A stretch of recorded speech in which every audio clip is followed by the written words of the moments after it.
Have you ever felt stuck on a problem or even feeling like you are failing to find the right solution? Here's the thing, it's not you failing, it's the method you are using that's failing you. Today, we are diving into something that can change the way you approach pretty much everything. We are talking about three simple rules for effective, practical problem solving. I've been involved in design and development, engineering, quality, regulatory, and operations for over 2 decades, and I'm known for transforming complex product and process challenges into innovative, sustainable solutions, leveraging my experience from industry and academia. See, the default problem solving method most people use is called convergent thinking. It is super useful for things like a math problem where there's only one right answer. It's logical, it's analytical, but it fails when tackling complex and unprecedented challenges. It becomes a trap. How do you train our brains to stop hunting for one answer and start seeing a whole world of possibilities? To become a master problem solver, we must tap into the massive hidden reservoir of abstract thinking. It may feel like a talent, a gift that only belongs to a select few, but I promise you, it's not. It's a skill that anyone can learn, and the results may be magical. You have access to two distinct operating systems. This operating system, the default operating system, forces you to funnel all your past and present information into the analyzer to find the single best outcome. Everything here is logical and linear. It discards any new or unknown information.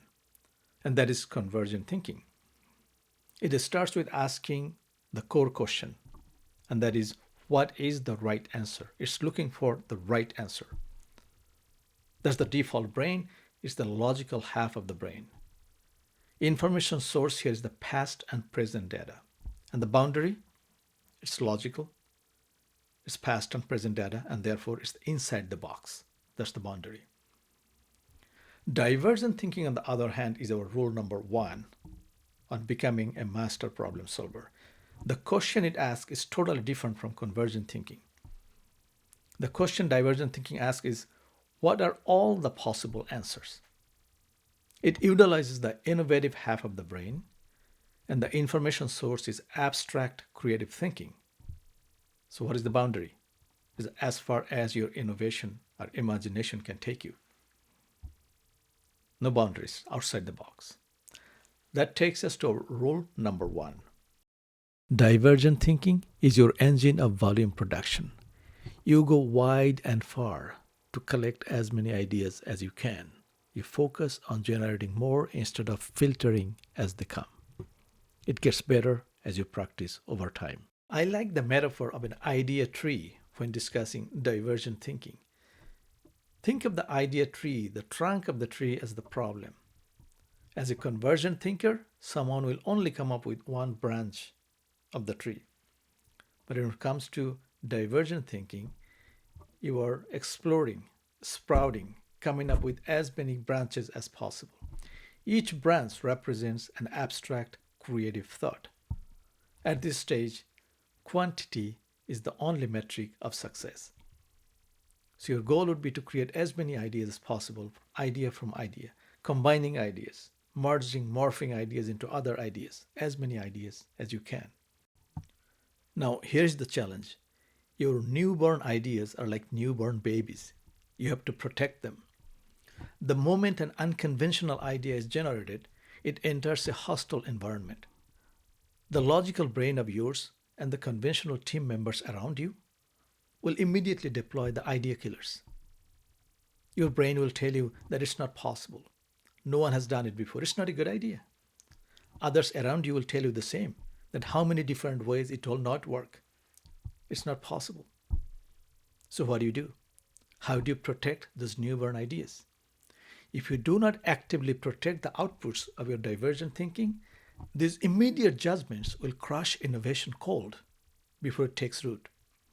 That takes us to rule number two. Rule number two is about suspending or delaying judgment.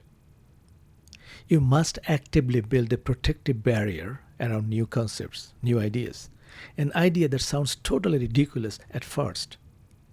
might just contain the tiny seed of a breakthrough. But you will never know, you will never find out if you just shut it down the moment it pops up in your mind. And notice the word here is suspend or delay. It's not eliminate judgment, it's suspending judgment. Judgment is important, but its time comes later. During the idea generation phase, you just need to tell your inner critic to take a break, to delay the judgment. This rule is a strict condition. It's what creates the open-minded space you need for creative solutions. Do not judge with past failures and do not evaluate the risk. The idea here that you need to remember is let the ideas live. So far, we have been generating a lot of ideas and telling our inner critic to take a break by delaying the judgment. But surviving the judgment is not enough for ideas. You have to take it a step further and actively welcome new ideas, especially the weird ones. You must be willing to accept solutions that look entirely different from past data. Now, there's a powerful way to think about it. What if you treat every new idea, no matter how strange it seems, not as a problem to be judged, but as a gift? As a gift, it's like a little spark of potential delivered to you from the owner of the universe. That mindset shift changes everything. It turns you from a critic into an explorer. The journey from an impossible problem to a brilliant solution requires an engine that is built on these three interconnected rules. You use divergent thinking or open-ended thinking as depicted by this idea tree to generate as many ideas as possible, which is the raw materials.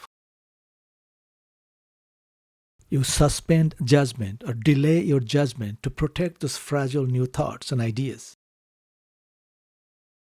And you welcome new ideas to make sure a potential breakthrough doesn't just pass you by. Each rule supports the others. And why does any of this matter, you ask? Well, because practicing this kind of thinking doesn't just make you more creative in some abstract way.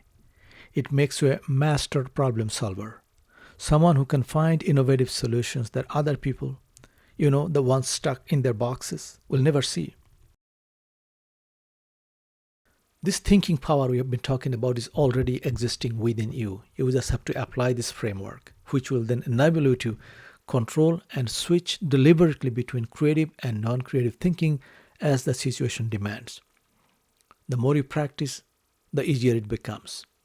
You'll be able to use creative thinking seamlessly in daily life projects and all other standard activities. You'll be able to harvest the power of creative thinking in self-discovery and leadership, and understand and utilize the exact skills that great inventors possess. The information shared in this video is taken from this book, The Creative Thinker: How to Become an Effective Problem Solver. I have other videos in this channel that may interest you, and I'll also leave a link below for the book. I hope you enjoyed the video. Until next time, take care.